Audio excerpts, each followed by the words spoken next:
Presiden tidak keluar kota, tapi ditahan oleh Belanda.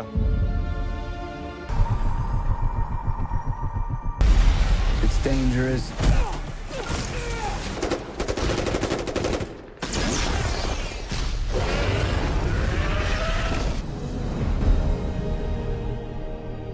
You have that power Film. too. Siapa yang tak menyukai sarana hiburan yang satu ini? Sebuah gambaran potret kehidupan masyarakat dalam bentuk audiovisual. Saat ini, beragam film beredar di masyarakat yang didukung dengan teknologi canggih nan modern. Namun, tidak seperti zaman sekarang dengan kualitas audiovisual yang canggih disertai dengan cerita yang terangkai dengan apik. Pada awal kemunculannya, film pertama kali hanya berupa gambar hitam putih dan bisu alias tanpa suara.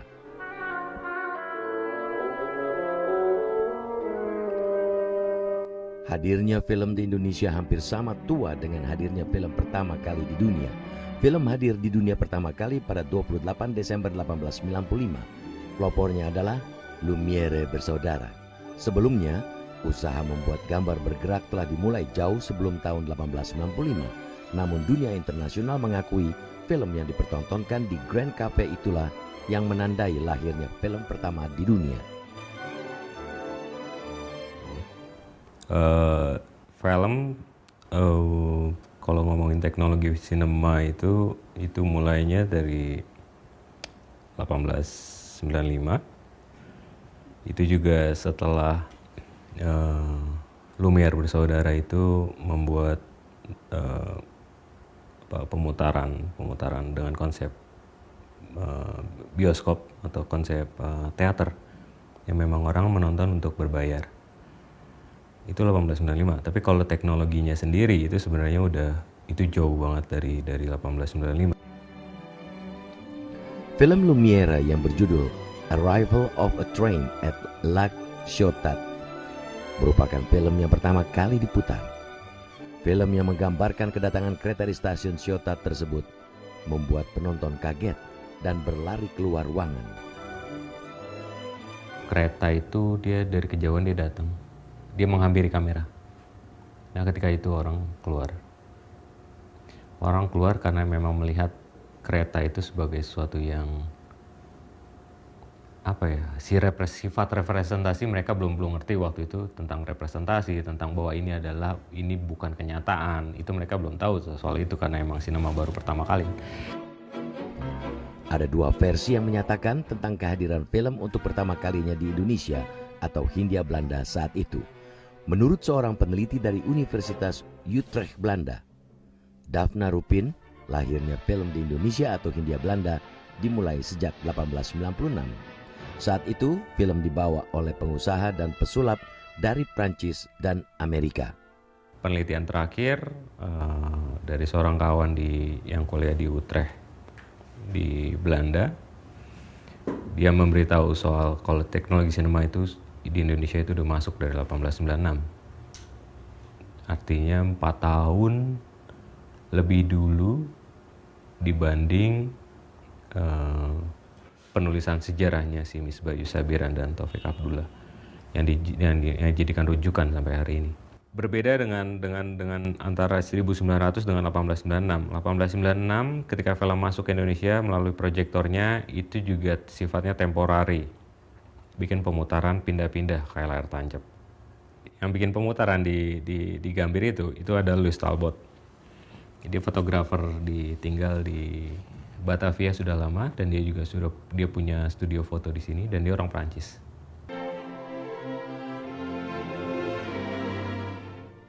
Dalam versi lain menyebutkan, film hadir di Indonesia mulai tahun 1900. Film itu pertama kali masuk di Hindia Belanda itu tanggal 5 Desember 1900.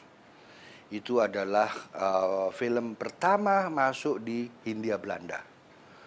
Ya kan? Nah, itu adalah isinya adalah film bisu yang menceritakan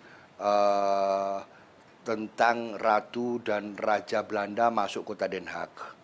Nah, di sini diputar di Kebon Jahe, Tanah Abang. Kan itulah untuk pertama kali orang Hindia Belanda mengenal namanya gambar hidup. gambar hidup Sri Baginda Maharatu Belanda, Wilhelmina, menjadi pertunjukan populer di masa-masa awal masuknya teknologi sinema di Hindia Belanda. Selain itu, dokumenter dengan tema perang, tentara, dan keindahan alam juga menjadi tontonan favorit di era Hindia Belanda yang menjelma menjadi budaya tontonan baru. Seni pertunjukan film yang diselenggarakan untuk masyarakat pada era kolonialisme Belanda ini terbagi dari beberapa kelas. Ketika sinema masuk pertama kali, sinema itu sebagai seni yang tidak elit sebenarnya, karena dia bisa ditonton oleh banyak orang. Beda dengan lukisan yang dia cuma bisa dinikmati atau dibeli oleh satu orang aja gitu. Tapi di sini dia makanya disebutnya budaya kota si film itu. Terus kemudian itu akhirnya ditonton, diputerin di masyarakat dengan perbedaan kelas 1 untuk Eropa, untuk orang Belanda. Terus mungkin sampai kelas 2 atau kelas 3 kayaknya.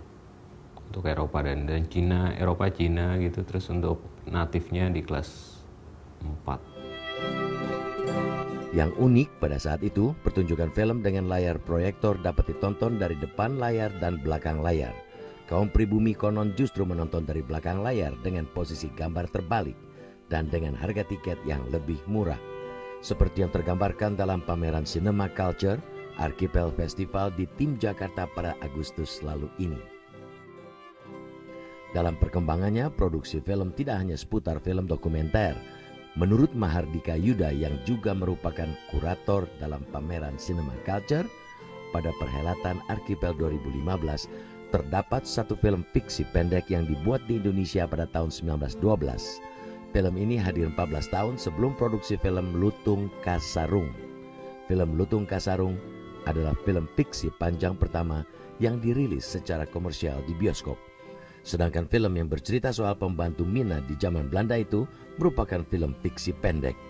Film fiksi pertama itu udah 1912 udah ada film tentang pembantu Indonesia yang ngantit duit juragannya, terus kemudian di pasar dia bukannya malah pulang, dia malah pacaran. Itu bagaimana Belanda melihat orang Indonesia. Itu film fiksi tahun 1912.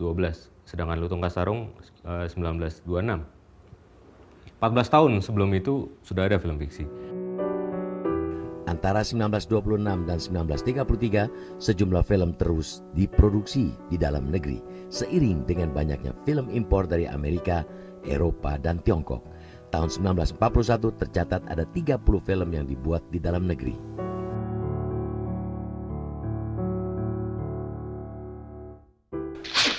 Terjadi banyak perubahan di zaman Jepang. Perusahaan-perusahaan Belanda, bioskop-bioskop banyak yang ditutup, tapi tetap ada disisain.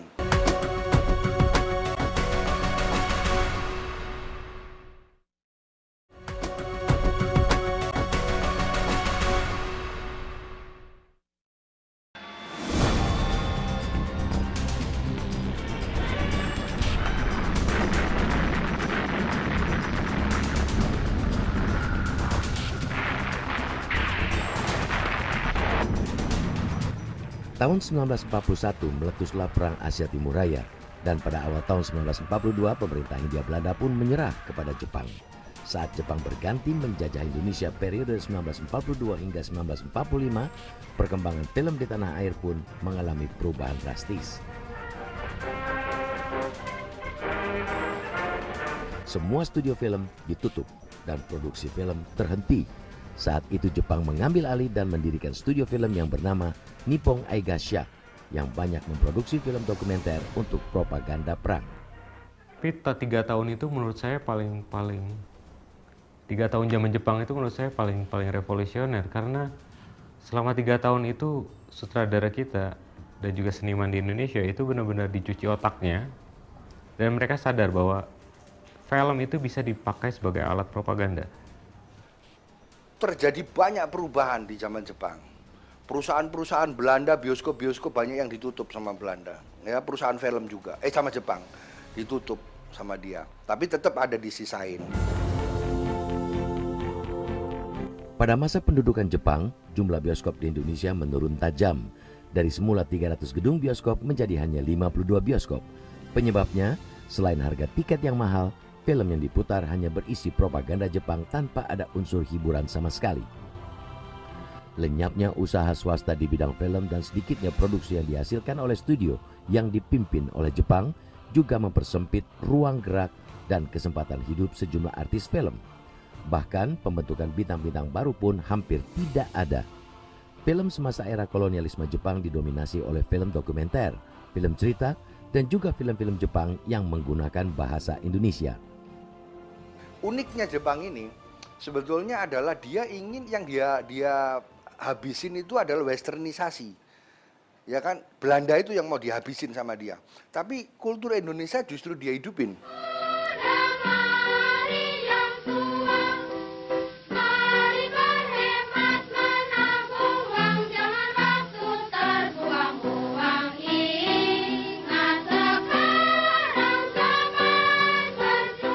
Ada urusan kesenian daerah, bahasa, segala macam untuk mengembangkan kultur lokal.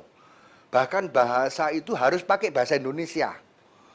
Kalau ada orang pakai bahasa Belanda ditempeleng sama militer, ya kan? Justru harus bahasa Indonesia. Namun di satu sisi tentu Jepang karena ini pemerintahan militer memanfaatkan film sebagai propaganda juga. Jadi Kementerian Dalam Negerinya itu dulu menentukan policy perfilman itu orang misalnya ya nggak boleh menampilkan jagoan yang individual, gitu ya, itu nggak boleh. Dia lebih senang pada komunitas, ke kelompok, kerja kelompok, kekeluargaan, yang sifatnya individual, borjuis, segala itu nggak boleh sama Jepang.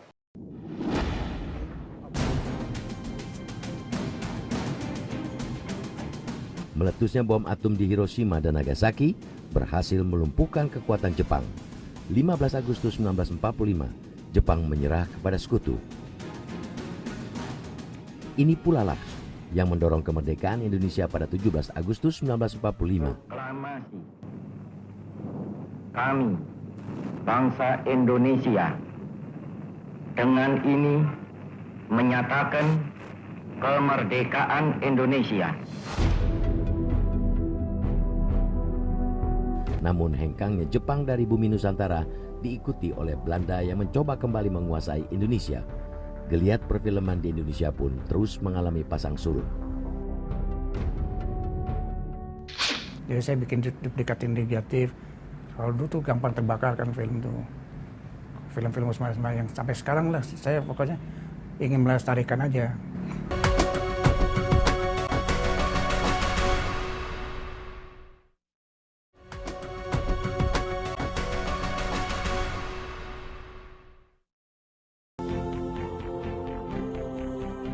Setelah Indonesia memproklamirkan kemerdekaan pada 17 Agustus 1945, berbagai media yang dijadikan alat propaganda oleh Jepang direbut kembali. Hingga akhirnya tahun 1945, studio film Jepang Nippon Eiga-sha direbut oleh kelompok pribumi di bawah pimpinan R.M. Sutarto, yang kemudian melahirkan Berita Film Indonesia atau BFI. BFI secara resmi berada di bawah Kementerian Penerangan Republik Indonesia yang merupakan cikal bakal Perum Produksi Film Negara atau PFN. Salah satu film terkenal yang dirilis PFN adalah serial Si Unyil pada tahun 1981.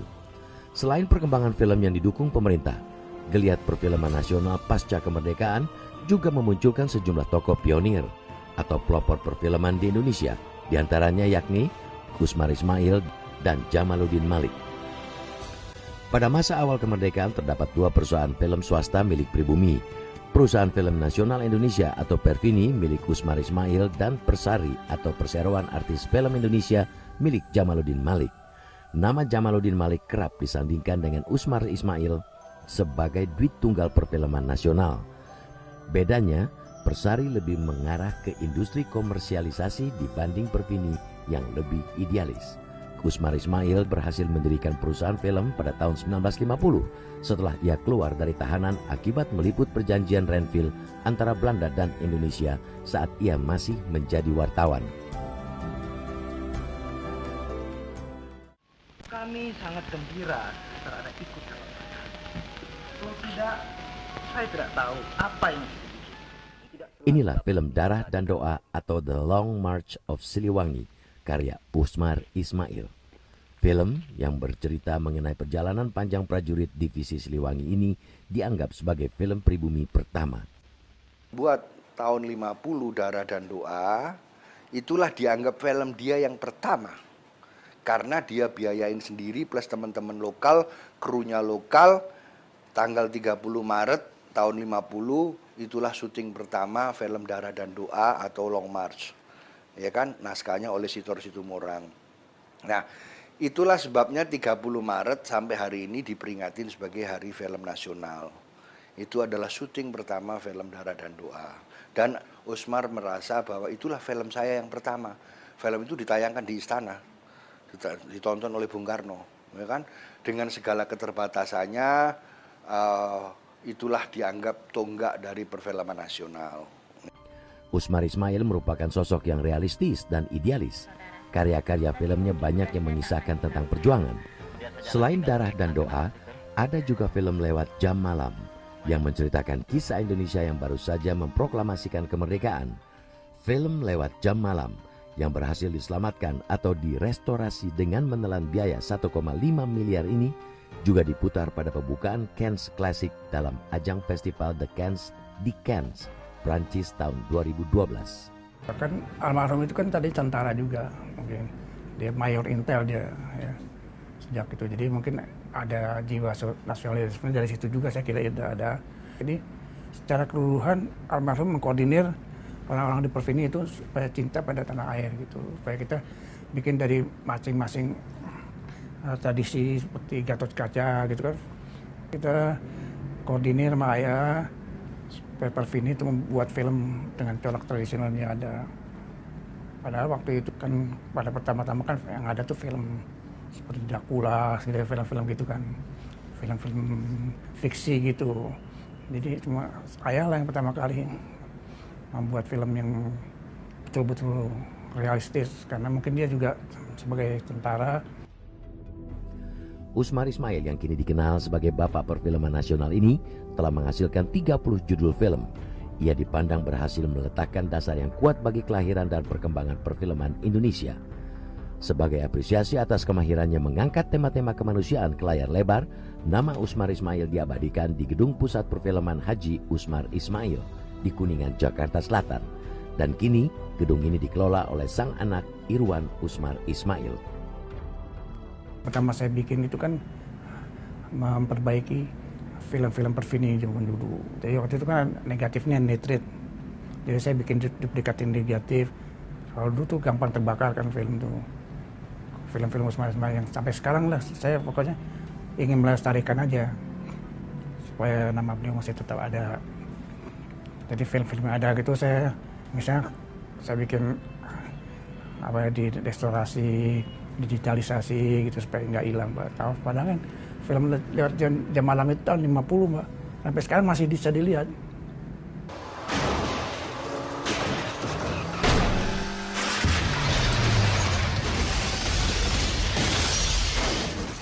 Industri perfilman di Indonesia terus berkembang seiring perkembangan zaman dan teknologi. Tahun 70-an hingga 90-an menjadi era ketika produksi perfilman dalam negeri melonjak tajam. Memasuki era 90-an ke atas, jumlah produksi film menurun. Namun tidak dapat dipungkiri, perfilman Indonesia pun telah meningkat dalam hal kualitas penggarapan dan alur cerita.